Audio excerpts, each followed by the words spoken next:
Okay. Hi, Richard. Thank you for taking the interview. I'm doing the formal thing now. Yeah.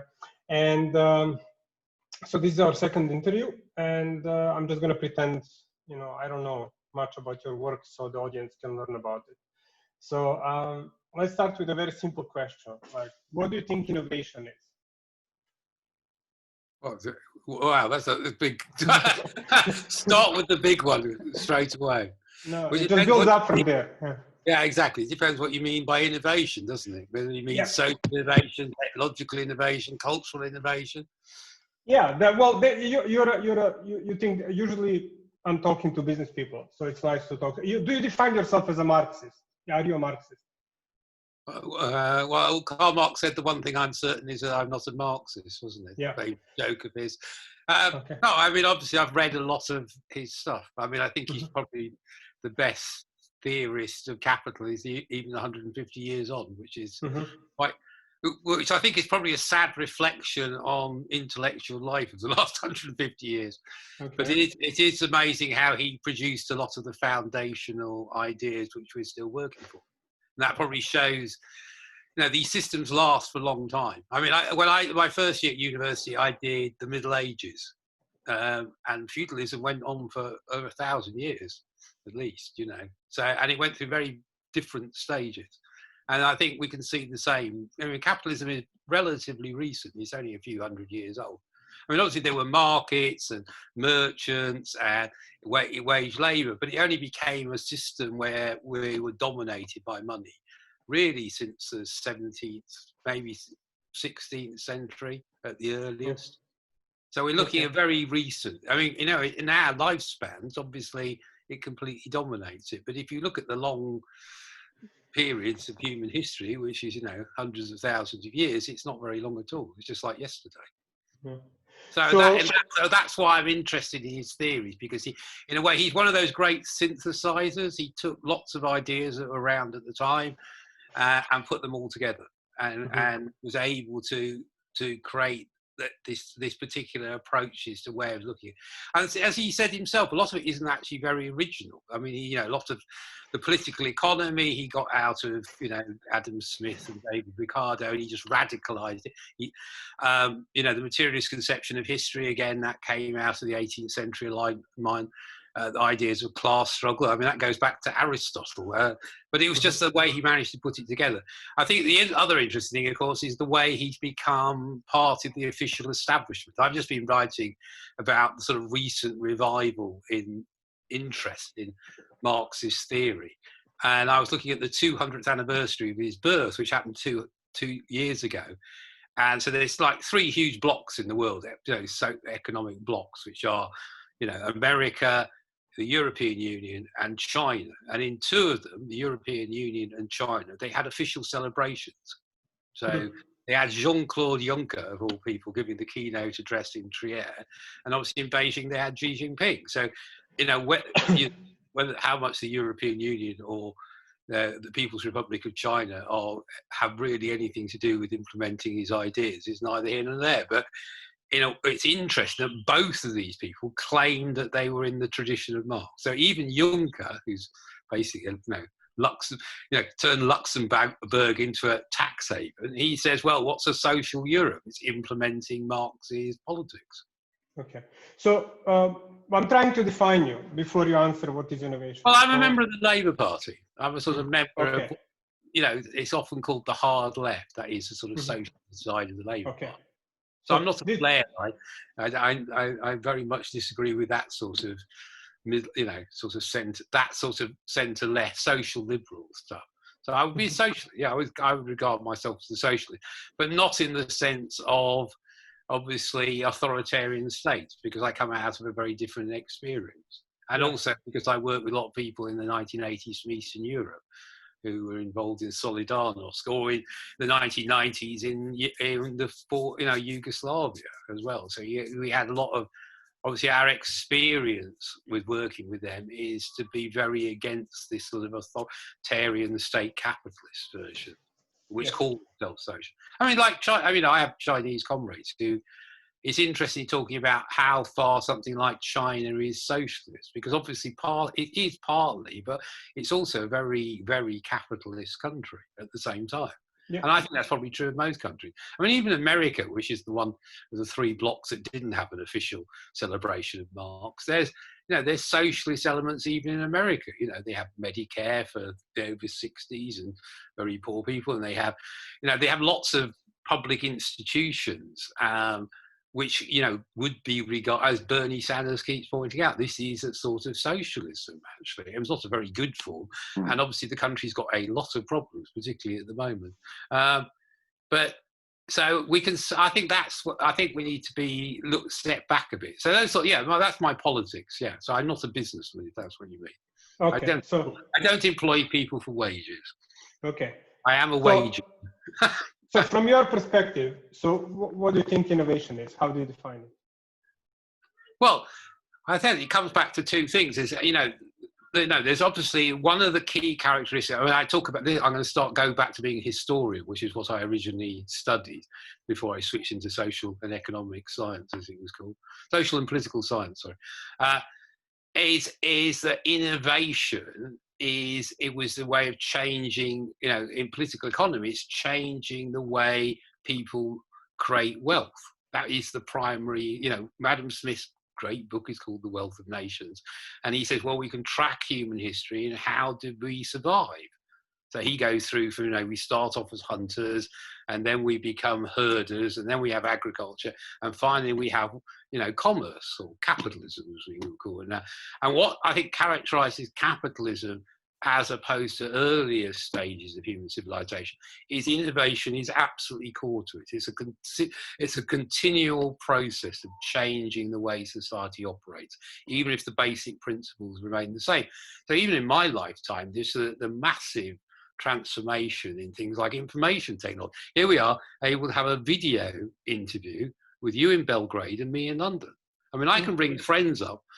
It's funny, if I phone them on a traditional landline, it's really expensive phoning America. But if I want to do a video call with them on my mobile, it's free. And this is extraordinary change in our civilization. I mean, the other thing is I'm doing some writing at the moment, and I wanted to look at some of the events going on in America. And, even a few years ago, it would have been quite difficult to get a lot of the stuff about what's going on. But if you want to look at, say, there was this recent thing called the Capitol Hill Autonomous Zone, or Occupied Protest, depending on what name it adopted. So this Chaz thing, you go onto YouTube and you can just see people, not only the official mainstream media, the local media from Seattle, but people's like home movies. And live feeds, and and you get all the points of view. So you have sort of batshit crazy stuff from Fox News, to local people showing you actually what it's like to be there, to discussions about why it collapsed. And that's, again, incredibly, it's a resource of information you've got, even in the last few years, how that's accelerated. Yeah. And do you see all that as a good thing? That technological expansion and the way it affects the lives and accelerates. Well, we've lived through a very contradictory 40 years of neoliberalism. So in many ways, especially in England and former Yugoslavia, things have gone backwards. Yeah. In which sense? Well, the people live much more secure lives. They do surveys in England of how happy people are, and they were happiest in the 1970s, when I was alive in the 1970s, and it was racist, sexist. You couldn't get a decent cup of coffee. The food was pretty terrible still, but it was very socially equal, and since then, social inequality is massively increased in England, and people have got a lot more unhappy.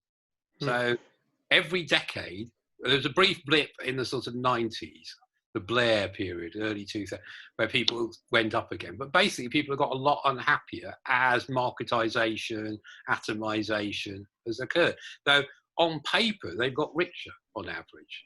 And some people have obviously got a lot richer because their assets there's been a massive inflation in asset values, especially housing in England. So some people have got, so you'd say on paper, if you looked at it, looked at GDP or average wealth, you'd say people should be happier, they're wealthier. But actually, when you ask people, they're more unhappy. Yeah. And a lot of that's to do with social alienation. Yeah. And you mean social alienation? I mean they're less happy because they're less in contact with people. Yeah, and also their job insecurity. We've had 10 years of austerity here, social, and also cultural, political polarization, huge generation gaps between, the older generation, the boomers, of which I'm a sort of late member of, who got most of the asset wealth, the millennials, and particularly the Zoomers, who are, dispossessed. They're all stuck in high rent accommodation. So those sorts of things, gig economy. So lots of things which create innovation, actually allowing people to move between jobs, allowing you to introduce new technology, have actually made people unhappy, even though you benefit from it. Mm-hmm. So on the one hand, it's great having, what we're being able to do. As I said, the fact that we're able to access information. My son is up in Scotland. I can talk to him on a video phone instead of having to send him a postcards or something a few years ago. Yeah. But on the other hand, people are unhappy, and I think with the pandemic we can see that. Though it's really, you can say the plague is a test of these societies, and it's interesting. The most neoliberal societies are the ones who've really failed this test. So something like China or Vietnam or South Korea, all the sort of East Asian countries, and Kerala, because it's run by a sort of soft Stalinist party, or New Zealand, these countries which have well-organized functioning states have got on top of the virus and suppressed it. Whereas, if we look at Europe to a certain extent, but particularly America and places like Brazil, they've just collapsed the state and just let it run rip. And 150,000 Americans have died. It's absolutely shocking. And it was all preventable. They have the capacity to deal with this, but they just can't get it together. And also the society has been so educated into individual egoism that they lack, this is what East Asians say. I was told by someone in Bangkok that they now call COVID-19 the white man's virus because we lack the social self-discipline to be able to suppress it. Things like, really obvious things like wearing face masks or things like this. And they just look on us with absolute amazement. Yeah. Well, you described now, as you said, it's not a good situation, the way it is. But do you think that that's a necessary step to go towards something better?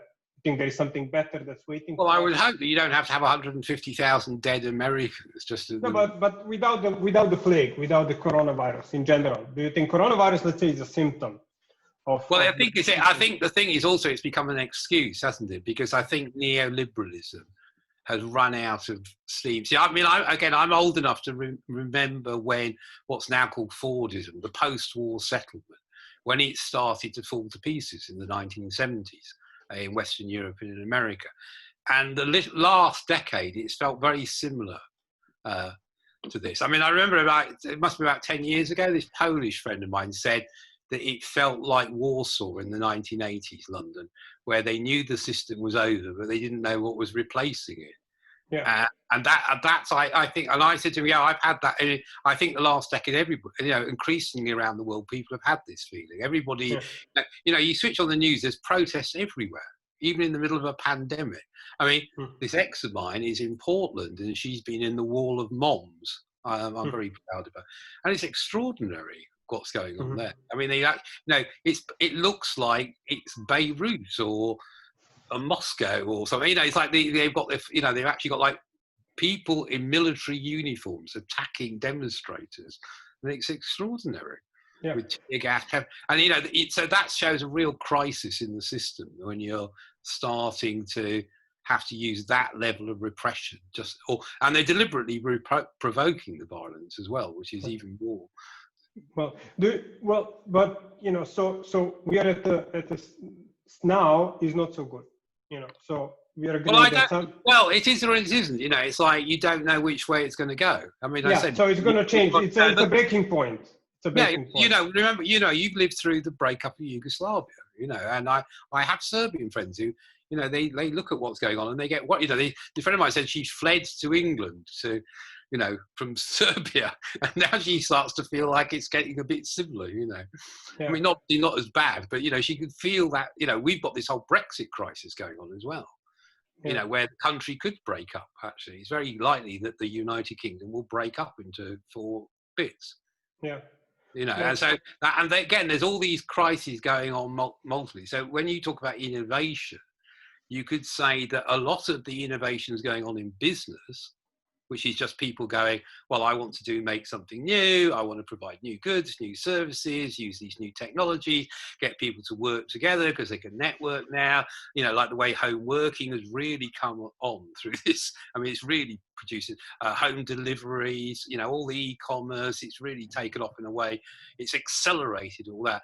But it's that sort of stuff is actually, you know, this is what Adam Smith would say, not a phone Karl Marx. It's actually forcing a change in everything else, the politics, the culture, the way people relate to each other. You know, the things, one of the story I always like to say, when I did my PhD, one of the people who I was doing my doctorate with was from Zimbabwe, and he grew up in Bulawayo, so in a town, and had to flee to England for political reasons.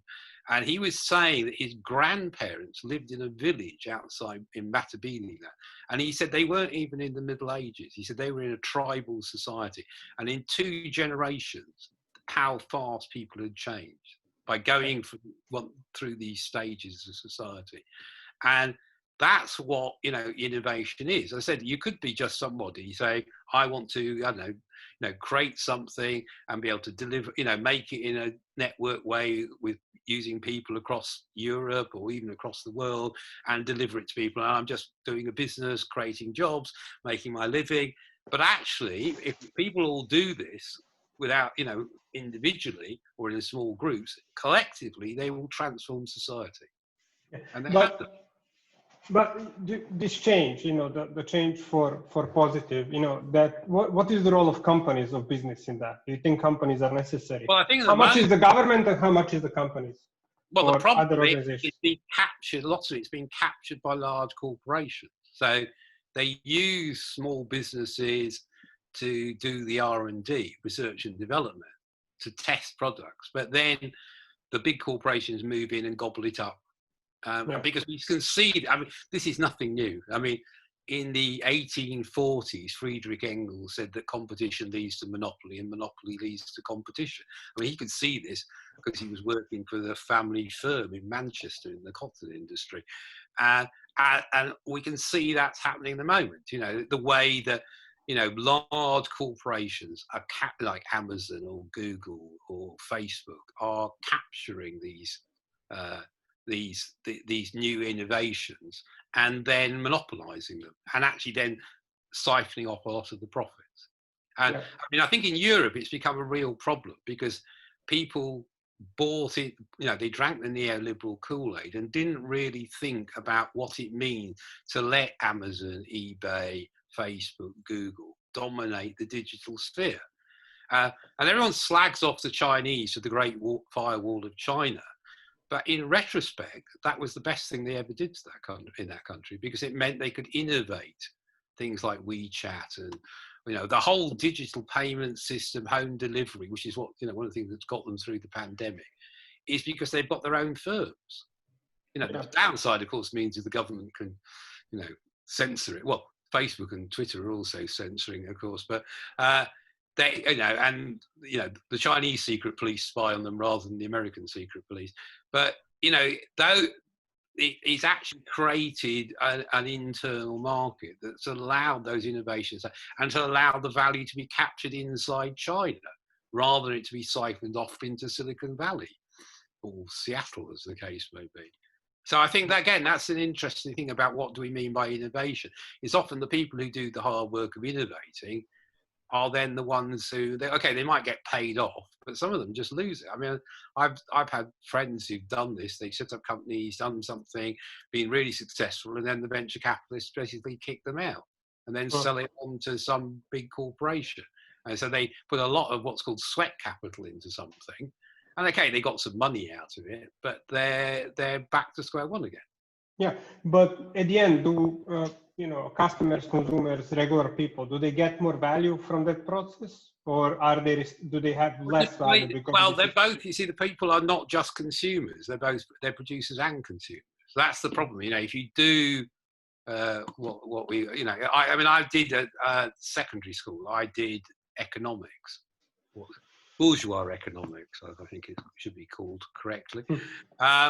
And it separates, it's basically a theory of consumption a lot of the time rather than production. Yeah. And that's the problem, is because we're not just consumers, we're producers, and we're producers and consumers. And obviously, if you think about a lot of these technologies for the last 30, 40 years, goes back to what Alvin Toffler was saying in the third wave. He called us prosumers, producer, consumer. And a lot of these things, think of something like Facebook. I mean, if you compare, say, Facebook to, large media corporations. So in the past, the media corporation wasn't just the distributor of the media content, it was the producer of it. That was where its power lay. It decided what people knew about what was going on in the world, and it carefully controlled it in the interests of people with money and power. Now, of course, something like Facebook, it relies on its users to actually create most of the content. Yeah. And the internet in general, actually. You can watch commercial. As I said, I've been watching stuff about the protests in America. You can watch, Fox News or local broadcasting. But often the best stuff is what people have uploaded themselves. Live streaming from demonstrations, people who've done their own little home videos. These are often much better than the commercially produced stuff, actually, because they can actually get to talk to people. Yeah. So what my concern is, what I'm interested in, is if regular, customers, I call them customers, people, voters, everybody, the average person, how do they get more value? And are they getting the proper value going through that system where a small company makes something and then a big company is going to choose one out of 1,000 smaller companies? They take their things, their innovation, and then they market it and make it bigger. And is that the correct way? Is that how the society is going to get better and better and better? How? I mean, one thing was to have someone going from, hunter-gatherer to modern system. That was easy. But how do you go from where we are now to something, whatever is the next level? As you said, there is a next level. No one knows what it is. And the system so far was, we invent little things. No, it's been very difficult, Nicola, to move from these systems one after the other. Yeah. And often it's been very chaotic, and large number of people have died in the process. So I think we need to be aware of that. These transformations can be very traumatic. I mean, as I said, people are very the obvious example at the moment is the rise of China to becoming the world's #1 economy, and people go, "Oh, the horrors which have happened in the last 70 years in China." And yet, look at the horrors that happen with the rise of capitalism. Famine, slavery, exploitation, and yet we benefit from a lot of at the other end of it. We can say, well, we're benefiting from the increase of wealth and social welfare and all the rest of it. So we have to be careful. If we go through another transformation, it could lead to social breakdown. And again, you're living in former Yugoslavia. You went, most of Eastern Europe people lost their jobs and often, their incomes fell. But there was very little violence compared to, say, the 1940s and 50s. Yeah. But you were the exception. In the 1980s, you would have said Yugoslavia was almost like Western Europe anyway. It should be the easiest country to travel. Yeah. It should just join the European Union, whether one country or several. And yet it turned out to be a total disaster. Yeah. Well, what I'm asking, I mean, I'm not referring to the transformation that's a quick transformation. I don't believe in that. I don't think any change is going to happen when you call it change. If you call the change, it's never going to happen. I think the change has to be completely invisible.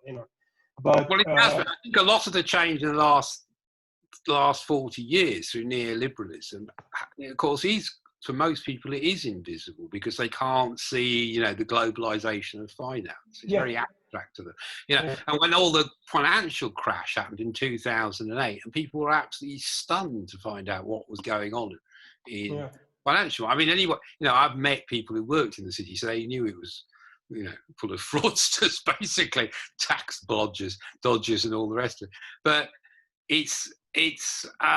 to most people, they're getting on with their lives, aren't they? They're just trying to make a living, look after their children, go on holiday, do some cultural, maybe do a bit of political stuff, So but to get this much wider view, and also he said, we talked about hunter-gatherers. There you're talking about people living in groups of 200 or 300 people at most. Now we're talking about countries of hundreds of millions, or in the case of China, 1.4 billion. Yeah. And that's actually the stage where, unless you're in a very large state, you're basically a satellite of them. This is the Brexit fantasy. You're not, either you're in the European Union or you're a satellite of it in Europe now. Well, I heard some people say that capitalism was a little bit safer because it did a lot of small experiments, and more socialist experiments were much bigger, and that's why they were very dangerous. And that makes me think also the socialist experiments, as you said, they were countries that were extreme communist experiments. They weren't capitalists. That's the problem. They were like forced modernization projects, and they used the rhetoric of the European and American labor movement to justify that. So I mean, as I said, it's interesting talking to Chinese people about, is their country socialist? Well, in some senses it is, but in lots of ways, obviously, it's not. It's a very, very successful. Well, I meant to say communist. I use the term socialist basically for any government. Any government is kind of the way I see it. I use the term communist much. But that communism has never existed, has it? It's those countries never pretended to be communist. Extreme socialism. The Americans called them communists. It's a Cold War definition, but it was really existing socialism is what they used to do. My point is Chinese characteristics, isn't it?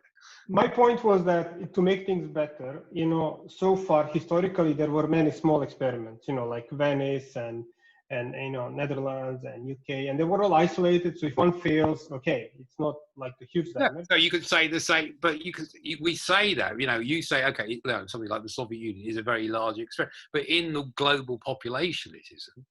Yeah. There were different ways of, in the 20th century, building a mass production. But how do we experiment now? Well, one of the things that's happening now, we've had this period of globalization, and it appears that we're heading towards, friends of mine have been predicting this for a decade, that we're heading towards a rise of regional blocks, basically America, Europe, China, and then maybe India or other larger, Nigeria, Brazil, I don't know. But that seems to be happening. I mean, obviously the Trump administration is desperate to get elected, so they're declaring war on China. But it's, you can see that in Europe. I mean, it's interesting because we are living in a country where the ruling party is desperate to join the United States of America. That's basically what to do. They leave the EU and join America at the very moment it's going into a very serious crisis.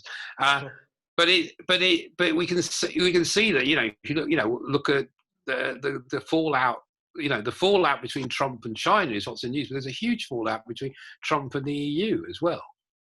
Yeah. But what I'm asking is let's say a more general question, more abstract question, more higher level than current politics, in a sense that if we are agreeing that there is a next stage, something needs to happen, and that's not going to be spontaneous. There needs to be some kind of an activity to do it and test and figure out. And if everything is homogeneous, if there is like 2 or 3 blocks, as you say, how do you affect change? How do you go to the next level? How do you improve? How do you go?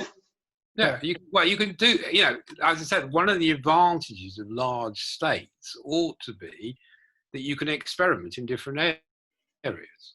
So that, one of the ways that China pragmatically moved forward in the last 40 years, was they do experiments, didn't they? They ran, free enterprise zones here. In fact, if you look, it's interesting if you look back. I mean, I'm not a great expert on China, but it's interesting if you look compared to, say, Russia, where they by the 1930s they had one model of what they called socialism, which is basically state ownership of everything. Whereas in China, the Communist Party of China has gone through its definitions of socialism change every 10 years.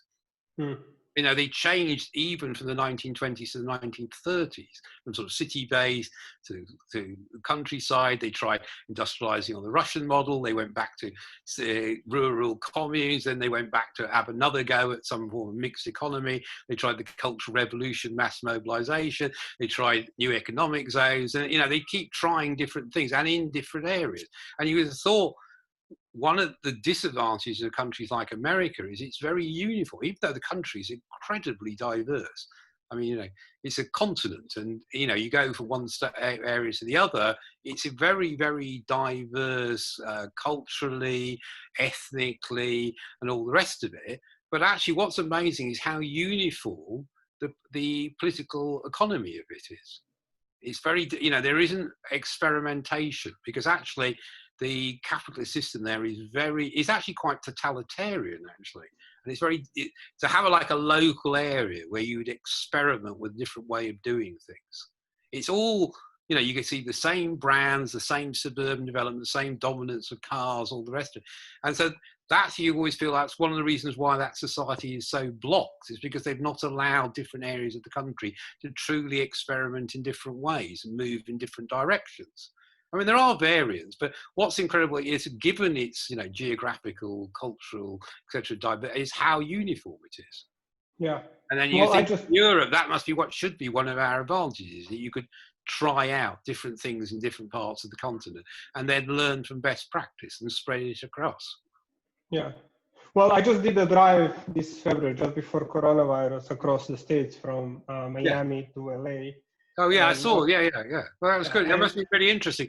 I mean, oh, it's great. Yeah, but it's always the same porridge, and people laugh at me. I tell them, I find it really strange that everywhere, every single place I've been, it's always the same porridge, and they think I'm joking. But for me, that was really shocking. Because if you go to Italy, and I go to Italy all the time, and I lived in Italy. And it's every little village is different. They're very proud of their difference. But in America, I think the same cheese, the same porridge, the same drinks. And for me, it's a bit weird. I don't know. I didn't digest it. I don't know what it means. Well, also, it's not very good quality. That's the other problem. I mean, Yeah, it doesn't. Maybe it is. I don't know. I had musician friends who used to do tours of the States. I mean, this was a long time ago. And, usually in the old days, used to have riders about, how much cocaine they were supposed to get. And theirs was how much organic food would be going to be fed on each state, because they were terrified of spending, if you eat the food there, because it's so processed and full of commercial stuff, they corn syrup. I was trying to think what they do. Corn syrup, isn't it? They put in lots of stuff. And if you for example, eat it after a while, you start to feel a bit strange. Yeah. But they have Silicon Valley, and you wrote the Californian ideology, and Silicon Valley is trying to change everything they can change using technology, which makes them, kind of avoiding the competition. They try to innovate in marketing, sales, and other technologies so they can take over the sale of porridge. But I think the interesting about the Californian ideology, so when we wrote that 25 years ago, that was very much, let's get away from the existing corporate, big business, big government, duopoly that dominated America from the 1940s onwards, basically. And we're going to create lots and lots of innovative small firms. It was a lie, because obviously it was all backed by taxpayers' dollars, but the appearance was of, creating a very competitive marketplace out of which innovation could come. But what's interesting is the remonopolization that's taken place over the last 25 years. And so again, some of the more, that's the irony, isn't it? That so-called communist China is in some way more competitive in lots of these things. And that's one of those strange, and you can see this at the moment where they're terrified of actually having real competition coming from across the Pacific. The Chinese can't be allowed to do, they're in the same repeat as back in the 1980s. The Japanese, Toshiba, threatened to make better chips than Intel. And so the Reagan administration just went in there and made them revalue the yen and basically forced them into sort of property speculation, crippled the economy. But one of the key things they wanted to do was to preserve Intel's monopoly over semiconductors. Yeah. And we're in the same situation now, that the key thing is if the Chinese can make cheaper and faster chips, the game's over. They can't do it. At the moment, it's one of on one level, they're crazy because the Americans are making huge sums of money by selling their chips to China. Yeah. But that's the key. That is the real struggle going on at the moment. Is can you make this core technology? But of course, they outsourced it all to Taiwan, the production process. So make the design and the machines that make the machines. But it's an interesting moment about that. About how the Californian ideology, which was all about individual entrepreneurship, virtual communities, the Jeffersonian democracy, the digital citizen, how that's now being replaced by, the surveillance capitalism. Yeah. The richest people in this, who are the enemies of the left as the great tax avoiders, corporate behemoths? They're things like Amazon, Facebook, Google, so the very people who came out of that moment of what looked like entrepreneurial freedom, and now they are the corporate monoliths who people are trying to rebel against. Yeah. And in a way, of course, if you think about it, something like Amazon or eBay or Facebook or any of these social media, that the people denounce it, but actually the market solution wouldn't work. You don't really want to break Facebook up into lots and lots of competing social networks, because the whole point is that you connect lots of millions of people together. Or do you like Facebook? That network effect is actually part of the reason why people are using them. Do you like Facebook? Well, a funny thing is I had a son, so I used to use it, but it's when he was small I really got into it, because when you have like a little baby, it's a family thing. Yeah, you can't read like books or paper. You have to have something that you can just dip in and out of all the time. Yeah. And I can see how now with my students it fits. So I got sort of really socialized into it when I had a baby or a toddler to look after. Because he'd be running around the playground and you want to be able to just let him run around and play. Yeah. But you need to keep yourself entertained. Yeah. Well, what I like about Facebook, and I've been a user, I don't remember since, 10, 12 years. Yeah, a long time. And I have a ton of stuff there, and I love social media in general. I'm a hardcore user of all of them. Well, it's good when you're doing things like having breakfast or, it's like, you're on the bus or something like that. It's a good sort of dead time thing to use. And I would have read newspapers probably. George Hagel's used to say the newspaper is, the morning prayer of the modern man. And now it's looking at Twitter or Facebook or my students, it's what's Insta and TikTok or something, whatever. Well, my point is that, with Facebook, a lot of people are actually using software. And I think that's a good thing. They're seeing how software can work. In my mind, if like 2-3 billion people around the world realize that they're voting for something with likes, maybe they can also understand that they can vote for other things, with software. I think that's a good lesson for them. Meaning that all this Silicon Valley and digital things, are they are different from other technologies, where they're monopolies. In my mind, they are kind of giving an idea of what they can be. They're more. Well, they're platform. I think the thing is that they're platforms. I think that's the interesting difference. As I said, I'm sure in 10, 20 years' time, we'll look back on things like Facebook as quite primitive. Yeah. Actually, But what they're the thing it is primitive today. It's very, it's just like a forum. There is exactly, and it's not very well organized, and the algorithms are picking out certain people, not others, unless you forget you're friends with people, and they suddenly pop up in your feed, and you realise by looking at their page they've been putting up interesting stuff for 2 months, but you've never been fed it. So there's lots of things like that about it, which are weird. But I think what it's doing is, as I said, it's or YouTube. I said, or something like YouTube. Because I've actually had this sort of horrible COVID thing on and off for like 6 months almost now. And so when I have seen these periods where I'm not feeling very well. I can't really do even concentrate on doing serious reading. So I've been watching quite a lot of YouTube really for the first time for ages. And it's interesting looking at it about, as I said, a way people are using it as a sort of as just a publishing tool. Yeah. And it's very unsystematic, basically. A lot of it, there's a lot of rubbish in there that people put up stuff and then it gets taken down because it's breaking someone's copyright. So it's not very good. You can't look at all the films of the last 100 years or something useful like that.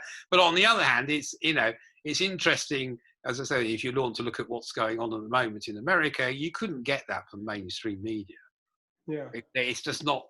It's actually not reporting what's really going on, or a lot of the most interesting stuff that's going on, or the debates within, the Black Lives Matter movement. I mean, this curious thing where 2 of the leading protests of the last few weeks have been actually in very white cities like Seattle and Portland. And that's quite interesting that it's managed to mobilize outside the most oppressed community in the States. That's when it got dangerous, when they started to mobilize the mass of the population. And you can see that if you watch Fox News, they're absolutely bloody terrified of them. I mean, obviously they're bigging it up to scare their elderly audience to vote for Trump, but you can actually see in their sort of frothingness how scared they are of it. When they, as I said, there's all wall of moms, which I have a friend involved in. You can see how frightened they are by them, and it's just like it's a few thousand women coming out to protest. But there's something very deep. It's obviously the fragility of the system. They realise how they are scared because they realise how fragile the system is. But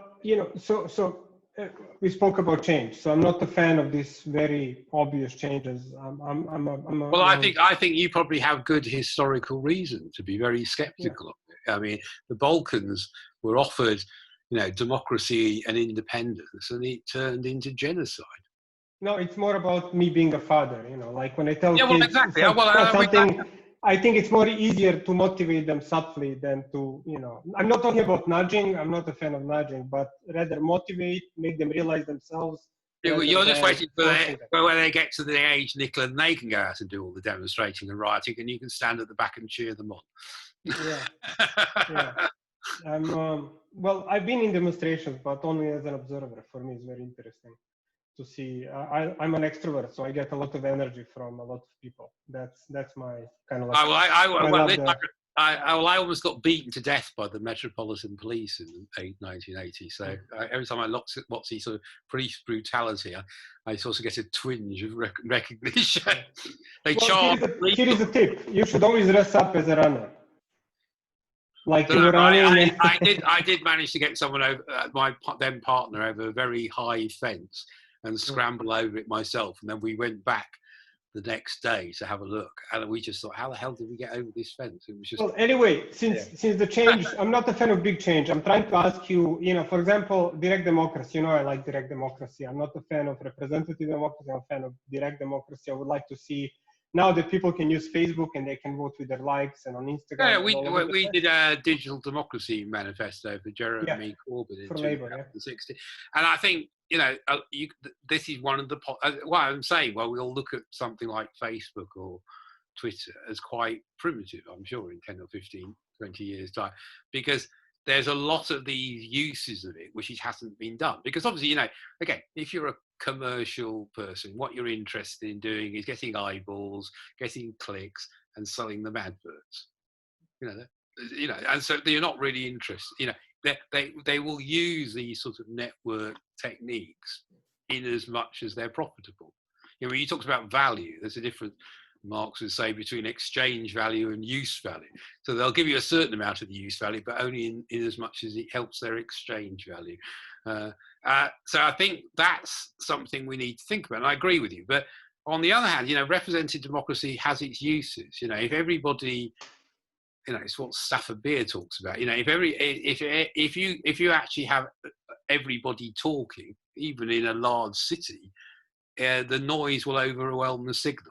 So you actually have to have some way of attenuating variety. Yeah, but what I'm asking is that what technology should be used for. This is, it is what to use it for digital democracy and for direct democracy. You need to have some way that these can attenuate variety without creating a caste of politicians who just operate in their own interest or those with money. Yeah. Well, you know, the way I see it is that, you know, everybody in the world is now using this software, which in fact is voting software, you know, like all these social media, basically you're voting and then you're affecting what you're seeing.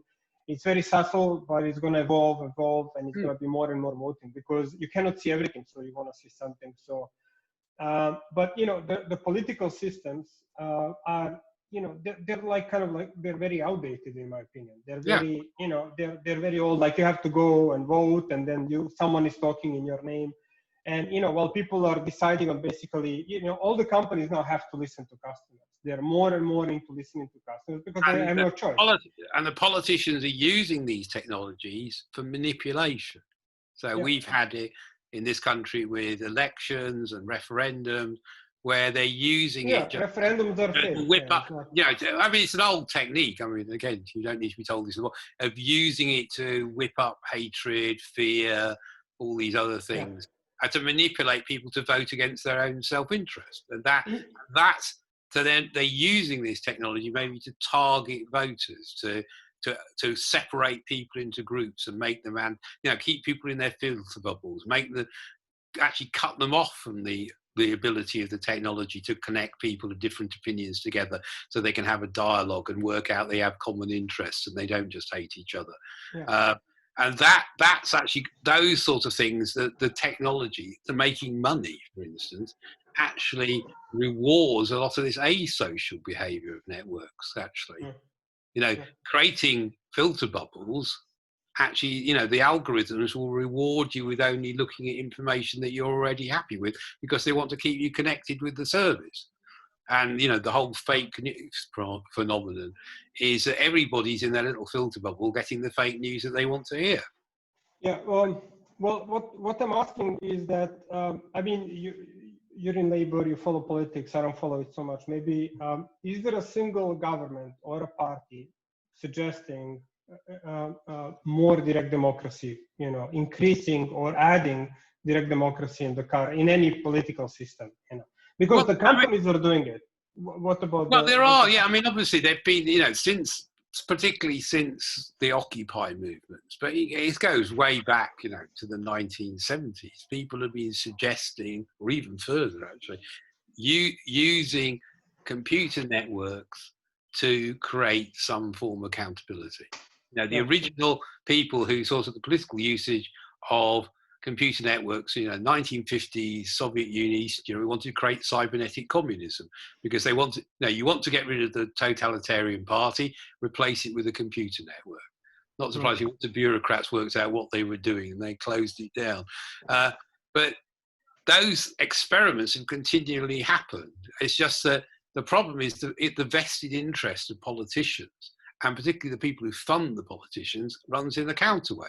You know, it seems to me that there have been experiments. You know, you can look at, you know, Podemos in Spain, or attempts in Britain and America, the SPD in Germany and the Greens. You know, lots of these people have talked about this, and some of them have done experiments in it.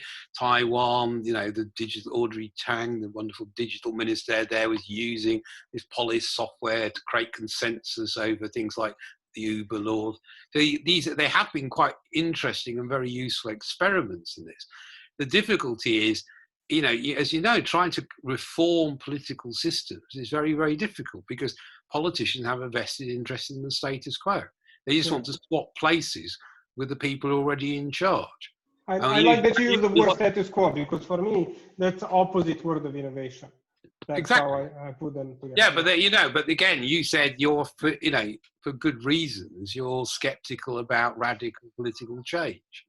Yeah, obvious change.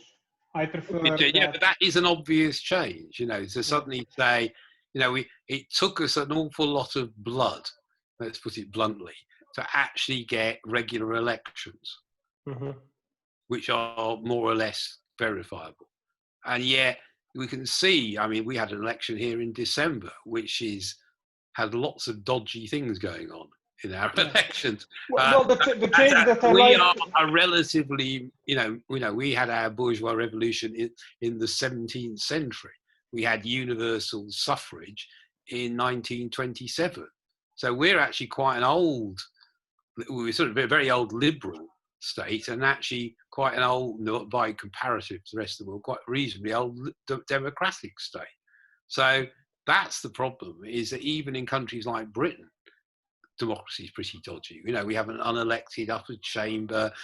We have, media in the hands of one political party. We have an electoral system that is completely undemocratic. It's a first past the post. So America is even worse. They have all this separation of powers. Again, you can look at the European Union. It has one, a parliament. Okay, that's democratic, but the Commission is appointed by the nation states. Again, and a bureaucracy that's more or less opaque. Again, and then someone like China, where the party, has shown itself to be very efficient at suppressing viruses, but the people have very little direct influence on the policies of the party. So again, if you look at the world today, democracy exists more or less in lots of places, but it's actually quite a lot less than we would think democracy ought to be. The idea of democracy as the rule of the people doesn't really exist anywhere outside quite small countries. And then if you're a small country, you have very little sovereignty. That's the paradox. If you want to have democracy, you need to be somewhere like Iceland, probably, where you have a small group of people, most people know each other, and you can gather the people together in large groups. If you like somewhere like Slovenia, or you realise, the interesting is, like, you go to a place like Slovenia or Estonia. So even when they were under authoritarian rule, they were somehow more democratic than quite big countries with competitive elections, because everyone knew everybody else and everyone was related to everybody else. And so it was difficult, usually after the initial bloodletting of civil wars and invasion, for people to be too oppressive to each other because of that. Whereas you could exclude a large part of the population in bigger states because they don't vote the right way. They're just excluded from power. And the problem is how do you scale up, beyond to a nation state, or now these continental powers? And how can you have the rule of the people at the stage of the continent of Europe? And that's where digital technology seems to be essential. And as you said, local experimentation. Of not having the same porridge everywhere, of not, every roadside cafe serving almost exactly the same food. That's the other thing about America that always amazes me. They always have the same breakfast everywhere you go. Yeah. Well, there is another great thing about states is that when I do a lot of road trips, at least once a year, and we go through like thousands of kilometers, and we go to small towns, and there is a lot of new stuff popping up as well. Like there is random people doing espresso bars in the middle of cornfields. And stuff like that. They're extremely entrepreneurial, And that's that is the really good thing about it. There's lots of bad things about it, but that is, I remember being at some platform cooperative conference, and the Europeans will sit around and moan about Uber or something, whereas the Americans will go and set up a cooperative Uber. That was always struck me. So, okay, it might not work, but at least they have a go at it. And in some places, you actually effectively displaced Uber. And as you say, when I went there, I remember the first day going as an adult, I have to say, the beer was horrible. It was like the worst beer in the universe is that sort of commercially made American beer. And yet, you come from Britain, that's like the almost the best beer. Well, it depends whether you like real ale. I'm more of a sort of, I prefer German and Czech beer personally, but that's just a preference. But at least, I don't, but real, yeah, exactly. They, at least it's sort of properly made beer. I might not like bitter, but it's at least it's organic or so. Whereas, you go there in America now in the last 30 years, but as you say, people have actually started to make all these like micro breweries. Yeah, Chicago has great beer. Now it all has great beer. Yeah, it's actually got some of the best beer in the world. So that's the good side of America, actually. Yeah. I like their entrepreneurialism, actually. I think that's one of their, I said they get up their arses, but again, they have to, because the state is basically there to repress people a lot of the time. It spends most of its money on conquering other people's countries, and then what it doesn't spend on that, it spends on repressing its own people. And that's the problem. It lacks, if they spent the money on education and healthcare and the other thing, rebuilding the infrastructure, I think a lot of the other problems they have would disappear. Personally, well, I'm interested in now bad, tomorrow good. We don't know what that good is, and we also don't know. I mean, do you know what do you think is a good? Like more direct democracy, more something. Well, more technology. Do you agree? More technology is good. We don't. The trouble is that you could say that you could look at it as if we go back to reading Marx. The problem is there's been this huge inflation of asset values over the last 40 years, and all in property, in shares, and in bonds, and this huge concentration of wealth around these holding of assets, basically, which is extracting from the rest of the economy. So.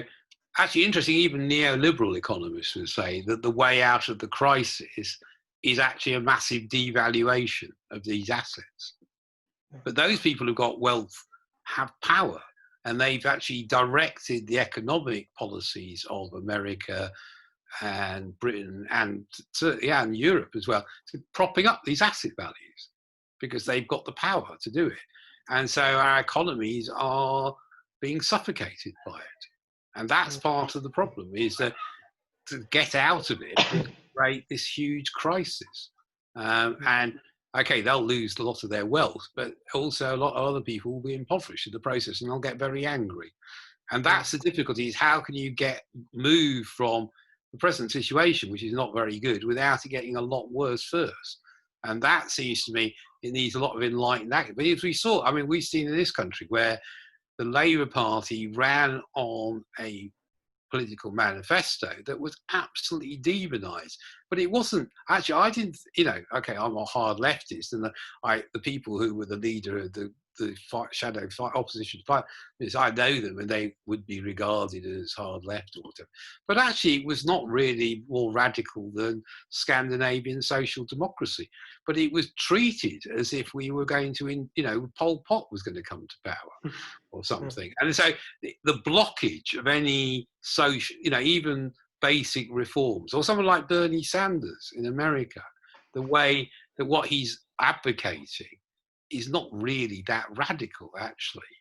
But how can you really change the mind of people, and towards what? Let's say in 100 years. I made this spreadsheet for myself, like, let's see how big the GDP is going to be with a crisis every 10 years for, global GDP. So how do you reach that? Where is the goal 100 years from now, based on your experience? Well, as I said, we have an ecological crisis, we have a social crisis, we have an economic crisis.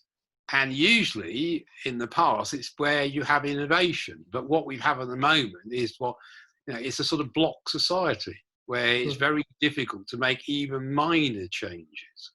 Because as I said, we come back to the Californian ideology, is that actually they can use these technologies of surveillance, of filter bubbles and all the rest of it to mobilize, well, not the majority of it, but a substantial minority of the population. They can make them fearful of losing assets or culture, or just afraid of the angry black man with the gun or whatever it is, to prop up the status quo. And that's all they're interested in, keeping everything the same. And as long as you keep everything the same, the crisis gets worse and worse and worse and worse, and making minor changes becomes more and more difficult. And historically, if we look at it, usually what happens is a very dramatic change. The French, the famous example. I remember there was that, you know, last time I was in America, I saw this poster and it said something like the French aristocracy basically blocked change, and look what happened to them. I can't remember, there was a much more witty slogan. Yeah. But that's basically the situation we're in. You know, in the 80s, you block any minor changes and you end up being guillotined. And that's the problem. You know, if you stop blocking it, you can either have that, or you could have something as we're having at the moment, where, I mean, you know, it's hardly the most perfect site, but, you know, the way if you suddenly get something like China becoming the #1 power, which it will be, it's very rapidly. So, I mean, you can see if you read the Chinese official media, they're a bit disturbed by this. I think they were quite happy being #2 and hiding. You know, obviously in their local area, they want to assert themselves, but they have no intention of dominating the globe. That's like too expensive and too dangerous. But there's, you know, but it's destabilizing the whole political system, the international order, as the Americans say. But, you know, if the international order won't hold, if you have the dominant power is no longer the world's #1 economy, it doesn't hold. I mean, Britain went through that. Britain was the dominant power for 100 years, but once its economy couldn't sustain that, it led to 2 large world wars, you know, which started near you. Yeah, always here. It's always a fault of the Balkans. But a Serbian anarchist. I know, a contradiction in terms, isn't it? A Serbian nationalist. No, you don't need to say. You either say, if you say Serb, that means an anarchist. And a nationalist at the same time. Well, yeah, I don't know. He was funded by the Serbian secret police, wasn't he? It's all.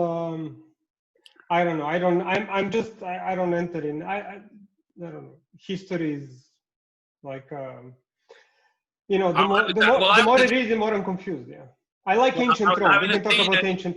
I was a teenager. I was completely obsessed by history. That was the most interesting thing. So. I don't know. It's funny. I know some people exactly like you. History is focused too much on conflict and not so much on innovation, which is a bit weird. Because I mean, everything we have today, history should be about good stuff made. You know, about the Wright brothers who were fixing bikes, making an airplane. That's a nice story. No, exactly. Not about some assassination of a politician. Who cares? You know, that's how I say it.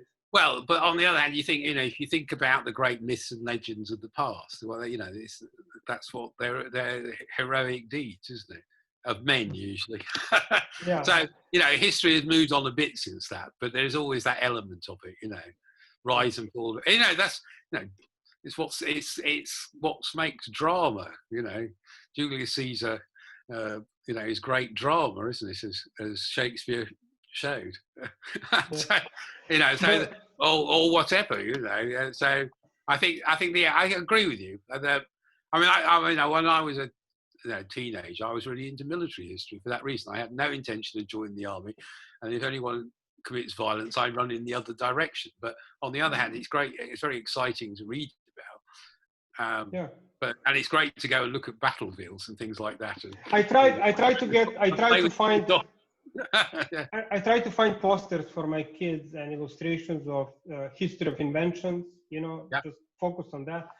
I mean, compared to how much there is on conflict, on Napoleon and stuff, I mean, there is almost nothing, you know. At the end, I was making my own spreadsheet just so I can see the comparison between music, literature, film, you know, computers or something. I mean, it doesn't exist. It's like, it's impossible for anybody to learn how our society, because we are not defined by conflict, politics, and war. We are defined by, you know, chatting, eating nice food, and having a good beer and playing video games. You know, this is the 99% of the life. You know, it's not about these narratives. You know, nobody cares. You know, only the people care only when there is a big problem, when something is messed up. Not, you know, in daily life. I think they don't care. But my point is that, you know, companies, you know, my experience with all companies, big, small, they are listening more and more. They have to, because customers have direct access to them. These are the same customers that also produce. These are the same customers that vote. But, and it seems to me that governments have no chance of doing that at any point. So the companies are going to they're going to teach, you know, all the, you know, especially small and medium companies, they're going to teach the voters, the customer, you know, everybody to take control, to ask more and to expect more, to be Well, better, to more demanding customers. But the governments are going to feel that, and then I think that's going to be a problem. Well, as I said, it comes back to if you want to create some form of democracy, meaning rule of the people. Yeah. That's the difficulty. Our idea of democracy is voting in elections every few years. The experiment I always had my students, I would say, well, during the English Revolution, this is 1641, so by 1647, when they've beaten the king in the Civil War, they get together the Revolutionary Army and the artisans of London, and they sit down and they think, well, what's the Republic? What's the English Republic going to get? And one of the things they demanded was annual elections. And I tell that to my students. Here we are in the 21st century, and they're shocked, the idea that we'd have an election every year. And I say, well, if you have a co-op, you elect the officers of the co-op every year, or a community organisation. It seems bizarre that you don't elect MPs every year.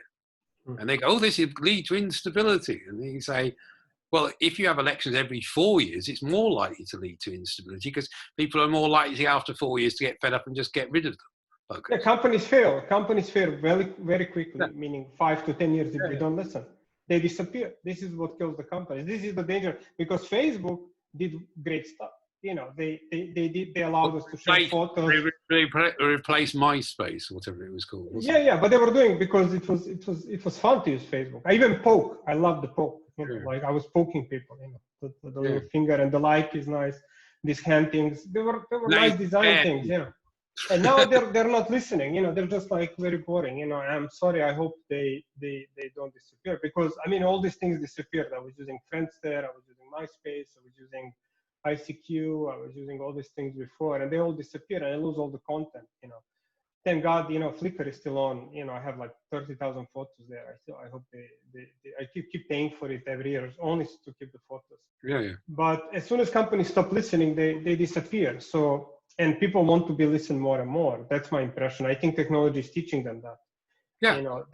They're like, they get to complain and they get to switch.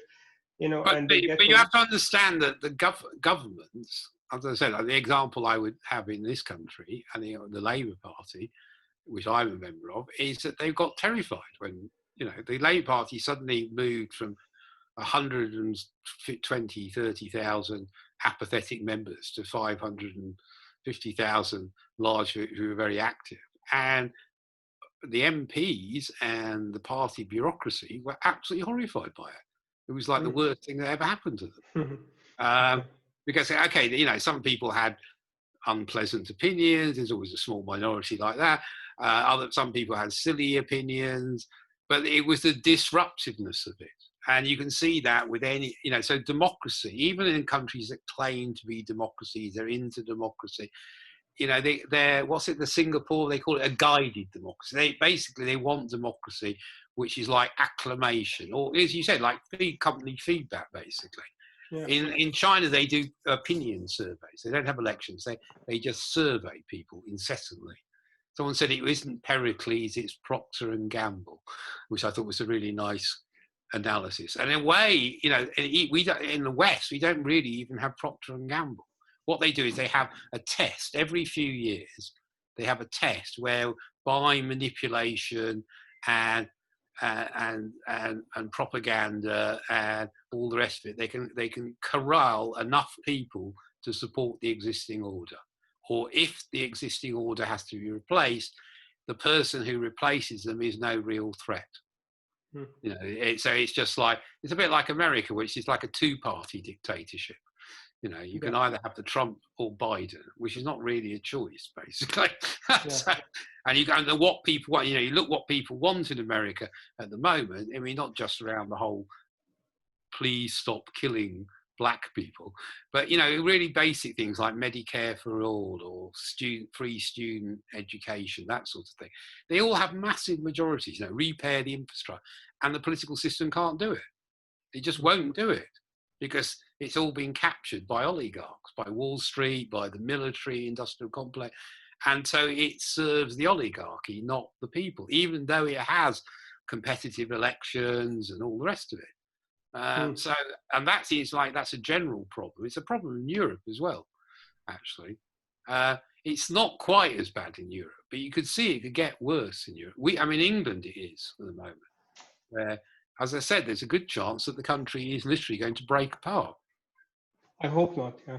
Well, actually, it would be. I disagree. See, I think if it doesn't commit lots of violence, it would be very good if Great Britain broke up into its constituent nations. It would cure the English of this delusion that they're still a world empire. We have a real problem. In the same way that there were lots of Serbs in the 90s who thought they were a heavenly nation. We have we have the same problem. There are a lot of English people who still... It's a human thing, yeah. It's less so. I think small nations are they have to be slightly more realistic. I know, Latvia. Well, you don't get smaller than Serbia, so... And it did have a sort of delusion of grandeur at one point, didn't it? Well, the problem, I don't like to talk about politics. I don't know much. I was a kid back then, and I think it's always very complex. But the way I see it, it's not a problem of nationalists being loud, because nationalists are always loud, but it's a problem of other people being quiet. Exactly. The good thing, the funny thing is that other people are doing nothing. So there were just a lot of smart people and able people just said, okay, I don't like this, I'm going to go to a beach place. And they left the mess, And but there's also like two different ways of thinking about the nation. So there's one way of thinking is like it's an exclusive club. And the other one, which is it's like something where you welcome people in to join because they make it better. So the English, the traditional thing, one traditional way is to see it as I said, this very ethnic way, which is a whole joke because the English are a complete mixture of everybody. And the other is to accept that. Daniel Defoe, the guy who did Robinson Crusoe, said the English are a mongrel nation.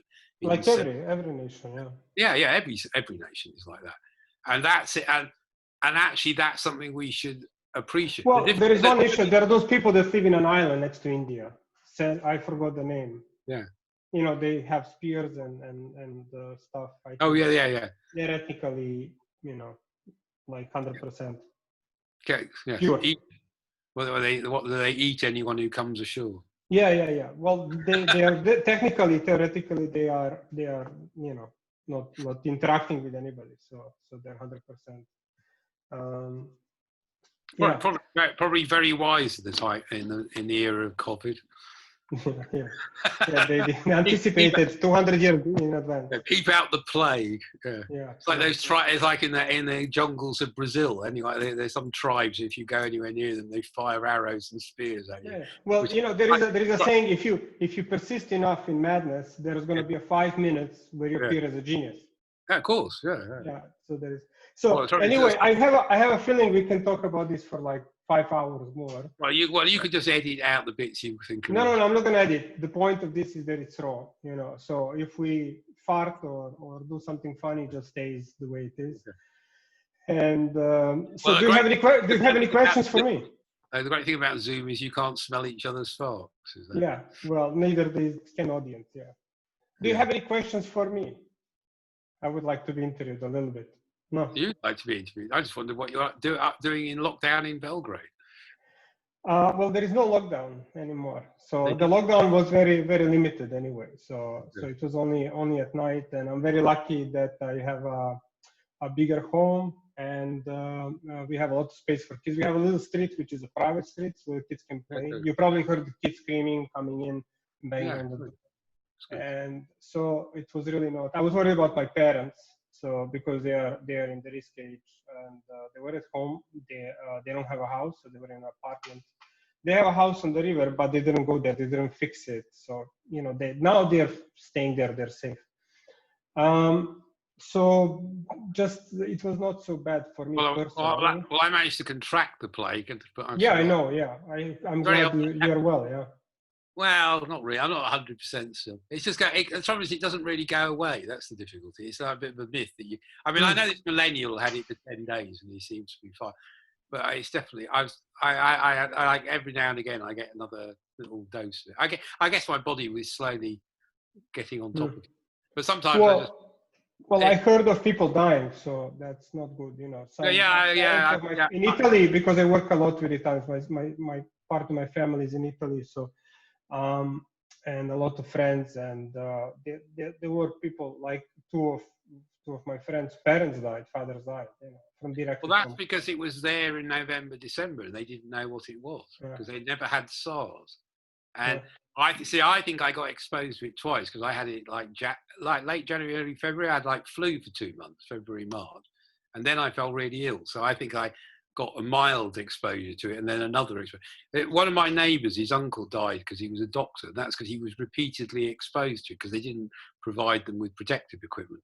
Because the Tory party had, you know, spent all the money on the bankers, not on the National Health Service, and he died because he just got repeatedly exposed to this virus.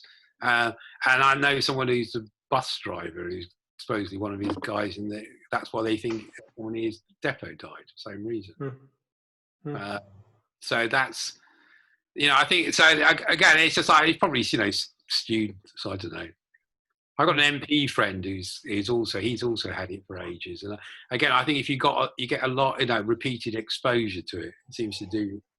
The trouble is you don't get immune to it. So that, you know, you get immune for like a month and then you can guess it again.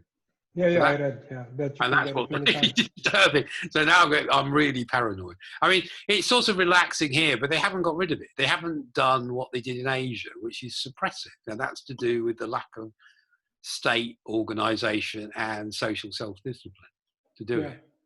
And that's something to do with 40 years of neoliberal. I mean, it's not as bad. I mean, we've had small demos here, but it's not as bad. Like that thing in Berlin where they had tens of thousands of people saying, please, can I kill people by not wearing a mask? It's extraordinary. It's my freedom not to wear a mask. It's absurd. I mean, it's completely absurd. But you see how internalized that, you know, that is inside people's heads. And the same in America, where it's one of the reasons why it's taken off there is because people won't take basic precautions, and they see it as an attack on their personal liberty, which is really strange. That's why instead of having this thing that, you know, I will protect other people.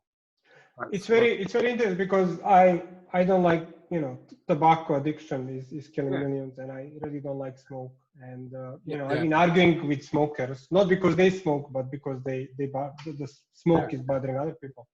I mean, everybody has the freedom to do whatever they want as long as they don't bother someone.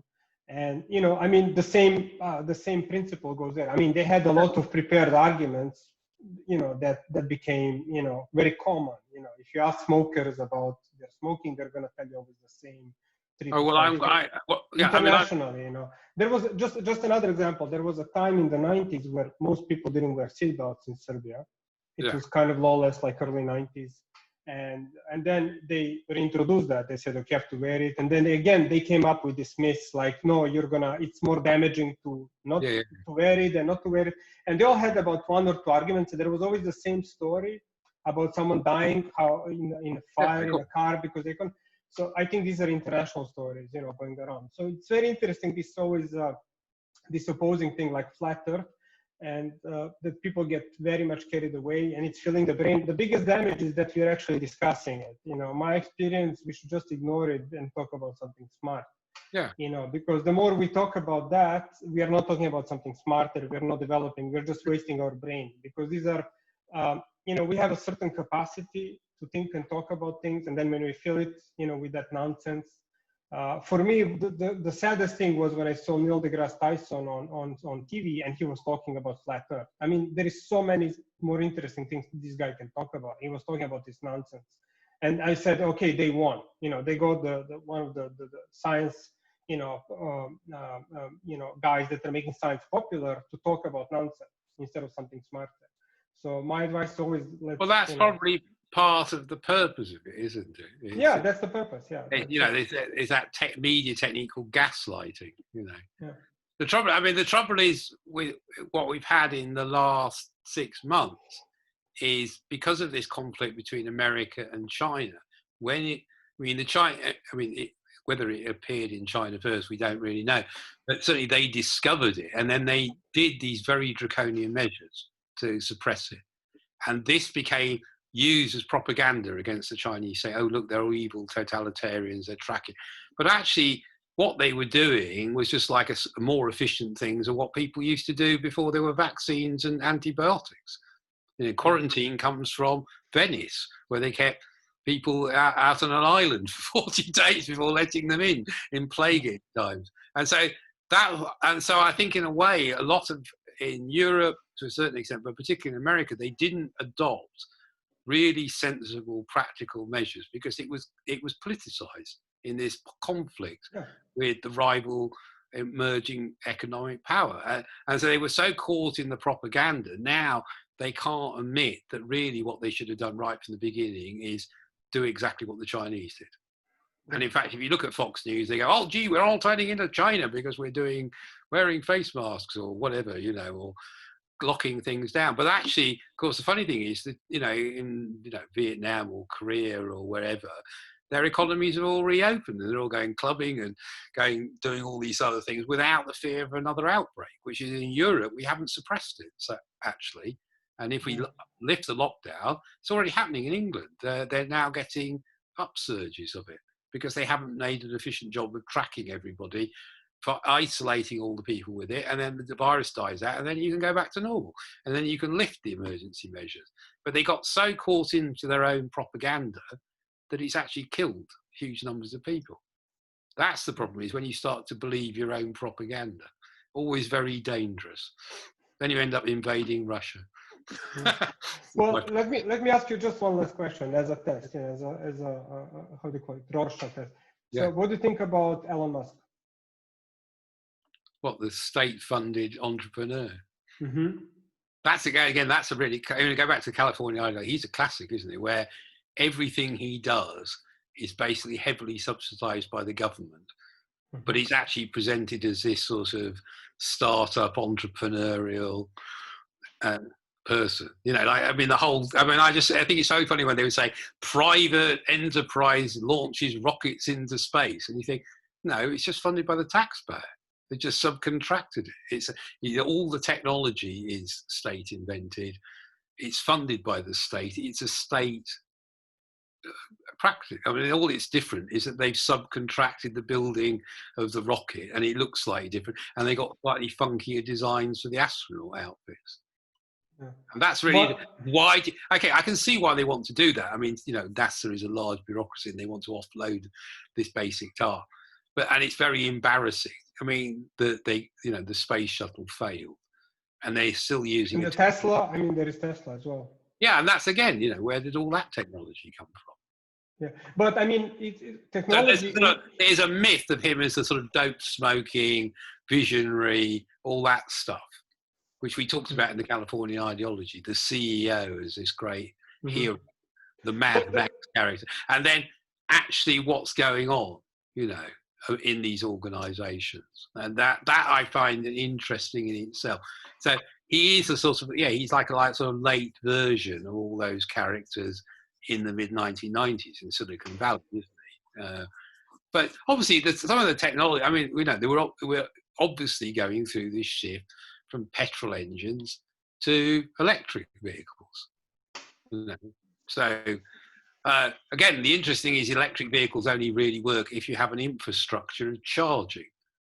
And that's something where the state has to. You know, in China, they just announced the National People's Congress. They've now built all the high-speed rails. Now they're going to set up a network of electrical vehicle charging points. And but that's what we haven't got in Europe or America. You see, if you were doing your road trip across America, it would be quite difficult in an electric vehicle because they don't have charging points for it. Or how would you charge it? You know, if you go into a motel, does it have a charging point? Probably not. You'd have to build that infrastructure. And they did it in the 1950s when they set up the highways. But they can't repair the bridges there now. You know, but don't you think that, you know, obviously invention, meaning inventing something like a new technology, that's too difficult for companies. I mean, very few companies do it. While innovation is making that available. Yeah. Well, exactly that. I mean, meaning our government cannot do the part where, you know, they need someone else to go and you know, the point of SpaceX is to have commercial travel. It's not innovating; it's using a 60, 70-year-old technology. Yeah, but making it available for the public, for the customers, it was not available before. Well, it's only because the Americans failed and they had to outsource everything to Ariadne or the Russians, didn't they? I mean, that was a bit embarrassing when the whole American space mission was being run by the Russians. But it was extraordinary how long it took them to actually replace the space shuttle. They couldn't even do it, which was a great fail. Meaning the big car companies are not gonna make electric cars unless there is someone pushing them through competition. So they needed a brand to do that. And I think that's because it's the Nokia problem, isn't it? I remember meeting somebody who said Nokia had everything to make the iPhone, but that would have meant cannibalizing all the money they were making out of the previous generation of phones. Yeah. And then you can see that now, if this obviously why 5G is such an issue, because no one knows what 5G is going to produce, but the first country to do it is suddenly going to invent all these new technologies just because you've created the network which allows you to do things which, I don't know, something like Uber only became possible because we had 4G and allow you to do maps and, payment, all these other things. It suddenly allowed, and then nobody thought when they introduced 4G that it would allow basically change cabs. Okay. So what is the role of the company in this process?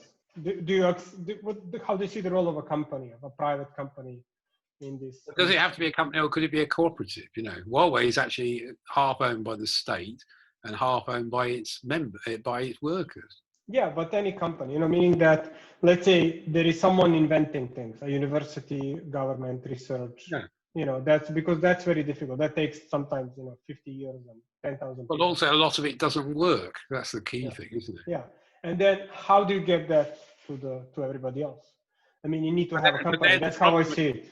But then the problem is, how do you then capture that wealth so it's then reinvested back into innovation?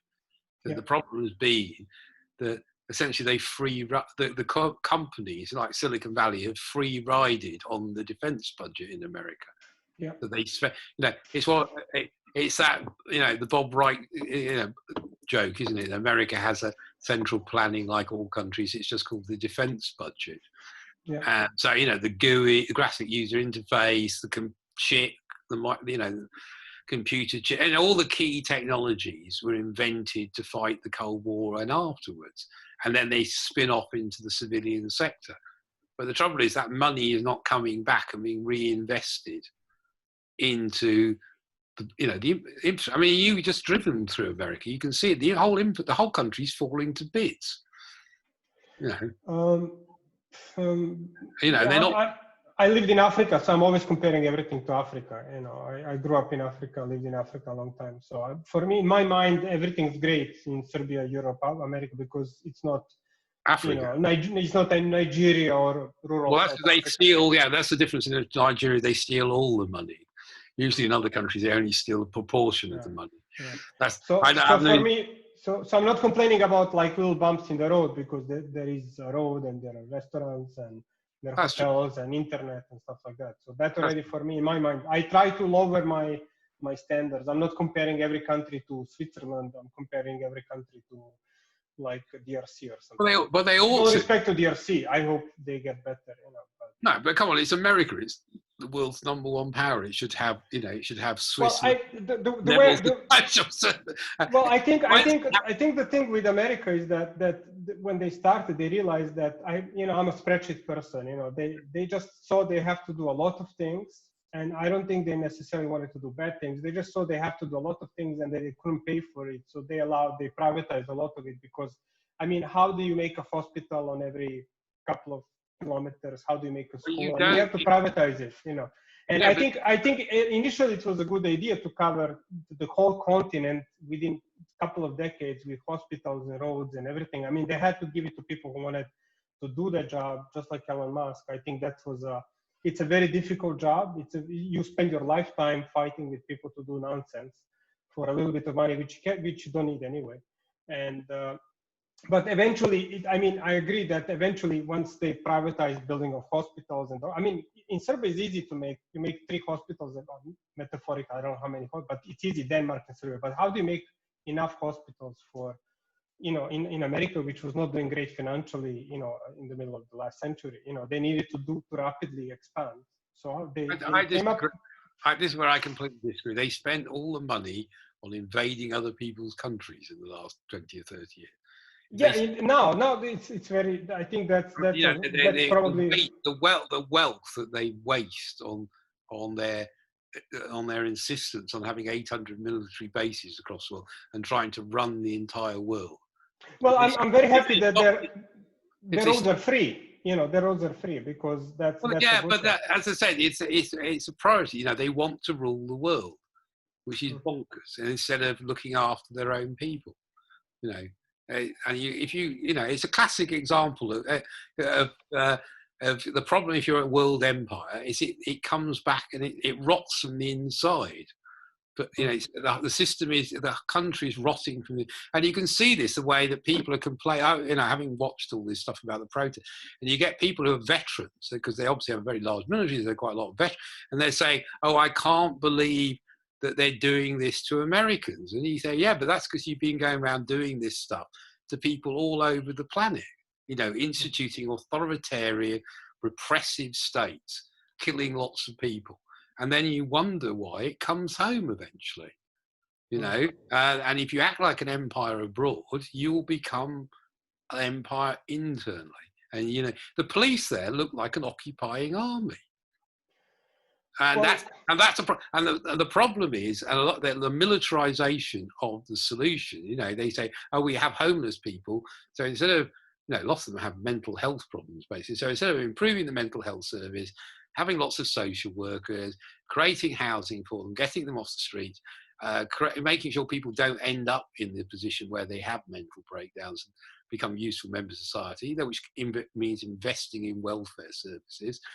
But they won't do that. What they do is they just say, well, why don't we just arrest them all and send them to jail, which also costs lots of money.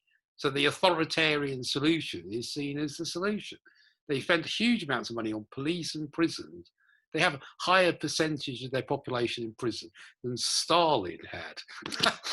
And that's an extraordinary figure. And so it's taking that sort of solutions. And they're not spending it on things like infrastructure. I mean, I remember as a kid, this was a very long time ago, going to New York as a child and thinking, oh, isn't it interesting? They still have the same tube, the underground, as in these 1930s movies, which we would watch on television. And now you go there in 2020 and they still have this, it doesn't look any different. I mean, the only thing they have is digital station indicators. But you compare it to any European country, they just haven't spent the money, and it's a deliberate decision not to spend the money on building up the economy internally. And okay, in the short run, it makes money, as you say. You don't invest. You can live off the asset. But after 40 years of neoliberalism, it's beginning to tell, and I think it's a real problem. I know I have this Chinese friend who said they used to go to America to see the future, and now they go there to see the past. And that was very. I mean, admittedly, he comes from the coast, so maybe it's not so true if you were in the west of the country. But it's really interesting that there are lots of people. You went from Scandinavia, Germany, maybe not so. I mean, there's lots, but even coming from England, you think it does look a bit backward, this country. And that's a real difference, because I can remember, my mother can remember this, going there in the 1960s, and it was really amazingly richer than Europe and more advanced, and the technology and everything. And now you go there and it looks a bit sad, actually. And that's, I think, is really interesting. So it does have Google and Facebook and Intel and all these other things, but it's the general, the fact that I said the bridges are falling to bits. You do an internal flight and you're on an old aeroplane going into a decrepit airport and all the rest of it. And you just think, this is like, it's not the third world country, but it's decaying infrastructure. It's like going to Ukraine, where they haven't improved the infrastructure since the Soviet times. And it's the same feeling getting America. They haven't really done massive investments in the infrastructure since the 1970s is probably the last time they really put serious money into it. And you can live off it for a while, but in the long term, you need to rebuild the country, and they don't want to do that. There's something really weird that country. I don't remember really. I mean, about the roads and stuff. I don't remember having problems, but it was nothing. Look at the bridge. Well, yeah, no, it's things like looking at, as I said, it's public transport, infrastructure. The fact that it is still so car-centric seems very weird, doesn't it? Because the rest of the world is shifting away from the motor car. I mean, it should be the country of railways. I mean, the country, it's interesting because you think about, okay, the railway was invented in England, but actually, that in the 19th century, the real country that absolutely dominated railroad was America. You know, the whole and yet it doesn't have a single kilometre of high-speed rail in the whole country. And it's the one place that high-speed rail would really make sense, actually. And they're trying to build one between LA and San Francisco, and they've been doing this like for a decade. It's extraordinary, right? There's not you can't get a transcontinental high-speed rail in America, which is just bonkers, basically. It's absolutely bonkers that the country doesn't have a high-speed rail network, because it's one place would really make. I would prefer to go by high-speed rail across. No. Anyway, I'm going to have to go actually because I need to bring my mum. Yeah, thank you. I'm not defending states. I just no. I'm just trying to understand. I really I just feel in some ways I feel a bit sad because I really like Americans. I don't like the system there, but I don't. I've been in love with Americans, and I've been there lots, and I think they're really wonderful human beings. But I said my ex, she used to have, when she lived with me, she had this wonderful card that said USA out of North America, which she had it stuck on the wall. And I keep thinking, well, that's actually quite true. In a way, it does need a real social change, because the Americans themselves are lovely. I mean, they're very warm and beautiful people on the whole. I mean, they're obviously, like everywhere, there's some really evil, horrible fuckers, but I feel a bit sad about it, actually, which I wouldn't have done 20 or 30 years ago. I just feel a bit sad that it's sort of, there's all that potential that's not been realised, basically. But anyway, on that note, we can check. That's maybe the change since the Californian ideology. Yeah. Anyway, I'm going to go. Thank you very much. Talk later. Ciao. And again, lots of love. Bye. Bye.